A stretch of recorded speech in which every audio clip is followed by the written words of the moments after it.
ఇవాళ నేను మీకు కొండలు చూపిస్తాను చూడండి. ఇక్కడ మా వీధి నుంచి కనిపిస్తుంది, మా కాలనీ నుంచి ఇట్లా దగ్గరనే అన్నమాట గుట్టలు. కొండలు చూడ ఎలా కనిపిస్తున్నాయో.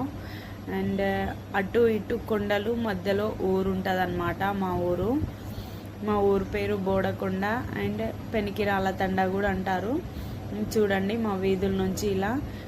ఇది సమ్మర్ టైం కాబట్టి కోతులు అయితే చాలా వస్తున్నాయి. ఇంట్లోకి అయితే వచ్చిందనమాట ఈ కోతి. చూడండి, మేమైతే వాటర్ మిలన్ తినేసి పడేసిన తొక్కలు అయితే తీసుకొని ఇలా నీడకు పోయి తినేస్తుంది అనమాట.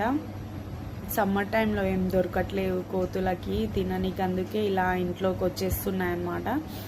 కొద్దిగా నెగ్లెక్ట్ చేసినా ఇంట్లోకి వచ్చేసి మరీ అటాక్ చేసి మరీ తినేస్తున్నాయి అన్నమాట. జాగ్రత్తగా ఉండాలనేసి నేను ఈ వీడియో చెప్తున్నాను. అండ్ మీ సైడ్ ఎట్లుందో